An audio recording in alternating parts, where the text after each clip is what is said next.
주님 평화. 제가 이 영상을 찍는 마이크를 지난 금요일 날 분명히 촬영을 하고 잊어버렸습니다. 또 안경을 또 찾으니까 이번에 마이크를 또 잊어버렸어요. 그래서 목소리를 크게 내야지 이게 또 들립니다. 며칠 또 있다가 또 어딘가에서 나타나겠죠? 그러길 바라면서 좀 안 들릴 수도 있으니까 제가 좀 크게 말하도록 하겠습니다. 여러분, 누군가를 신뢰한다, 믿는다. 그 어떻게 믿어야 될까요? 어떤 조건이 필요할까요? 무턱대고 믿는다 라고 말할 수도 있지만 신뢰라는 것은 몇 가지 조건이 함께 동반돼야 됩니다. 첫째는 그 사람이 끊임없이 옳은 말, 옳은 행동을 보여야 돼요. 자타가 공인하는 옳은 말, 옳은. 그러니까 내가 볼 때 이 사람은 진실한 사람, 거짓이 없는 사람이라는 것이 충분히 인식됐을 때, 인지됐을 때 내가 그 사람을 신뢰할 수 있겠죠. 두 번째는 이 사람이 엄청난 권위가 있어야 돼요. 예컨대 제가 상담 심리를 전공했기 때문에 상담과 관련돼서 혹은 심리에 관련돼서 어떤 이야기를 한다거나 할 때 사람들이 그것에 대해서 크게 의심을 갖거나 어떤 반대를 하지 않고 그대로 받아들여요. 그것은 어떻게 보면 제가 그곳에 권위가 있기 때문이라고 생각을 하기 때문에 받아들이는 거죠. 마찬가지입니다. 저도 교수나 의사 선생님하고 대화할 때 그분들이 막 이야기하는 어떤 통계적인 이야기라던가 그분들의 상식을 이야기하면 저도 위판적으로 수용을 하거든요. 그분들이 전문가니까. 바로 이 권위가 있어야 돼요. 세 번째, 이게 어떻게 보면 가장 중요한 조건인데 이 두 가지가 있어도 이게 없으면 안 믿을 수 있어요. 진실이라도 믿지 않을 수 있어요. 뭐냐면 내가 그 상대방을 엄청나게 좋아해야 돼요.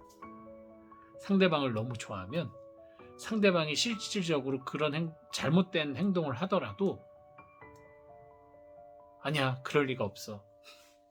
그 사람은 그럴 사람이 아니야 하면서 정말 고집스러운 신뢰와 믿음을 보여줄 수 있어요. 가장 흔한 예가 부모가 자식 믿는 거. 내 아들은 절대 그럴 리가 없어. 친구들이 그렇게 한 거야. 그죠?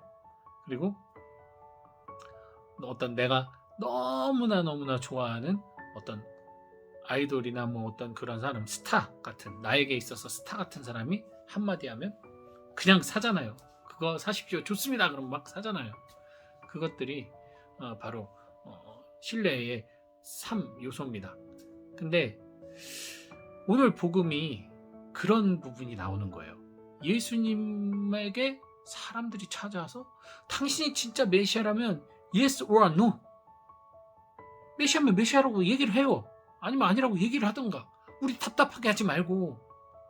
그리고 빨리 얘기를 해줘야 우리도 노선을 탈 거 아닙니까? 당신이 메시아면 우리는 목숨 걸고 따를 것이고 아니라고 하면 우리도 우리 살 길 찾아야죠. 물어봐요. 근데 예수님이 내가 계속 말하지 않았냐. 너 근데 니네가 내 말 안 듣고 있잖아. 아버지와 나는 하나야. 이퀄 난 메시아란 얘기예요. 근데 그들이 못마땅하게 여겨요. 불편하게 여깁니다. 이게 어찌 된 일일까요? 잘 우리 생각을 해봅시다. 이 3요소에 있어요. 3요소. 첫째, 예수님이 말씀에 권위가 있었어요. 그죠? 말씀에 권위가 있었기 때문에 바리사이나 율법학자조차도 함부로 하지 못했어요. 그죠? 분명히 이 요소가 있어요. 사람들이 신뢰할만 했죠. 두 번째, 예수님이 하시는 말씀이 어때요?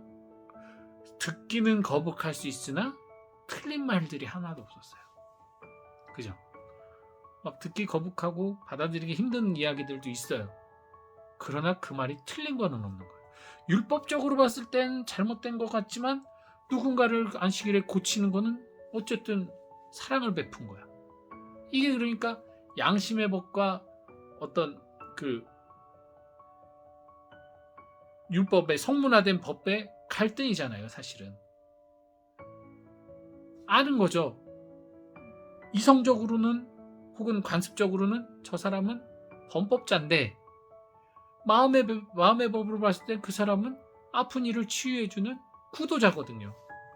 그러니까 이분이 정말 진실하고 올곧다는 것을 알고 있어요. 이 두 가지 요소가 충족이 돼 있어요. 그러니 사람들이 따랐겠죠. 그런데 바로 이 세 번째 요소, 아까 말씀드린 이 제일 중요한 세 번째 요소, 그들이 예수님을 정말로 사랑했느냐? 그게 그렇지 않았다는 얘기예요. 그러니 정말 사랑하지 않으니 예수님이 자신들의 구미에 맞는 이야기, 자신들이 생각에 맞는 모습을 보일 때는, 자신들의 원트를 충족시킬 때는 더없이 좋은 분이기 때문에 거의 맹종하는 모습으로 따라가지만, 자신들이 껄끄럽고 거북한 어떤 상황이나 말씀을 할 때 거기에서 벽을 느끼고 실망을 느끼고, 그러니 아니 이분이 메시아라면 나를 100% 충족시켜줘야 되는데 왜 저런 내가 힘들어하는 얘기를 하지? 내가 불편할 얘기를 하지? 내가 원치 않은 행동을 하지? 메시아라면 내가 나를 100% 행복하게 줘야 되는데, 완벽하게 행복하게 줘야 되는데, 거기에서 신뢰에 금이 가기 시작하는 거죠. 신뢰. 그래서 어찌 보면은 예수님의 가장 사랑했던 예수님의 제자들마저도 예수님의 죽음 앞에서 신뢰에 금이 가서 모두 다 뿔뿔이 흩어졌던 것처럼, 우리 인간들은 아무리 애를 써도 예수 그리스도 또 하느님을 항구하게 사랑할 수 없어요. 그건 하느님이 우리에게나 할 수 있는 거지. 우리의 사랑은 늘 뜨겁다 차갑다 뜨겁다 차갑다 끊임없이 반복합니다. 한참 타오를 때는 예수님을 위해 목숨을 바칠 것처럼, 주님 하느님을 위해 내 모든 걸 바칠 것처럼 타오르다가도 또 어떤 계기에 의해서 식어버리면 마치 하느님이 없는 것처럼 살아가기도 합니다. 아니 당장 하루를 놓고 봐도 내가 기도 안에서 하느님을 찬미하는 시간이 있는 반면에, 내가 이 세상의 오락거리나 어떤 세상의 어떤 일들, 나의 사회생활을 안에서 그것에 어떤 정신이 팔려서, 혹은 그것에 내가 너무 신경을 쓴 나머지 하느님하고나 하느님 생각 하나도 하지 않고 그것에 집중하는 경우도 많죠. 특별히 스트레스 받거나 상처받는 상황에서는, 특히나 그런 관계의 상황에 있을 때는 더더욱 하느님을 떠올릴 시간이 없죠. 그래서 예수님이 좋은 방법을 알려주신 거예요. 그런 곳 안에 있을 때는, 즉 늪에 빠져서 그 상태에서 허우적거리면 더욱더 늪 속으로 빠져들어갈 뿐이에요. 그럴 때는 잠시 멈춰서야 돼요. 빠지는 속도를 줄이고 주변을 살펴서 내가 나갈 수 있는 도구를 찾아야 되겠죠.